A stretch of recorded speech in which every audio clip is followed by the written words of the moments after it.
लोगोमध्ये जय महाराष्ट्र लिहिलेली महाराष्ट्र परिवहन विभागाची बस कोल्हापुरात दाखल झाली आणि कोल्हापूरकरांनी एकच जल्लोष केला। हलगीचा नाद, फटाक्यांची आतषबाजी, हाती भगवे ध्वज आणि सुवासिनींच्या हाती औक्षणाचं ताट अशा मराठी थाटात या बसचं कोल्हापूरकरांनी स्वागत केलं।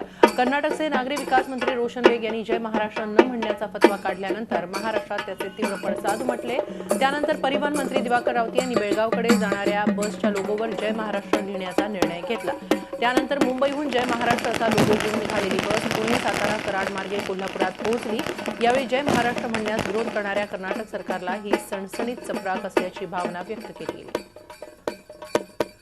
कर्नाटक शासनानं तिथल्या लोकप्रतिनिधींना जय महाराष्ट्र म्हटल्यानंतर त्यांचं सदस्यत्व रद्द करण्याचा फतवा तिथले मंत्री बेग यांनी काढला। याला तातडीनं विरोध झाला आणि आज या ठिकाणी सरकारचा आणि परिवहन मंत्री सन्माननीय दिवाकररावजी रावते यांचं मी अभिनंदन करतो। या एसटीच्या माध्यमातून कर्नाटक शासनाला आम्ही आवाहन करतोय की इथून पुढच्या काळामध्ये महाराष्ट्राच्या नादाला लागण्याचं धाडस करू नका, अन्यथा आम्हाला विविध मार्गाने अशाच पद्धतीने तुमच्या समोर जावं लागेल। मुंबई बेळगाव गाडी घेऊन जात असताना मुंबईपासून कोल्हापूरपर्यंत तर आता उत्स्फूर्तपणे आमचं प्रत्येक ठिकाणी सातारा, कराड, पेठनाका, कोल्हापूरमध्ये भव्य मोठ्या प्रमाणात स्वागत करण्यात आले गाडीचं। त्याच्यावर जय महाराष्ट्र लोगो लिहिल्यामुळं आम्हाला त्याचा अभिमान वाटतोय। झी 24 तास रहा एक पाऊल पुढे।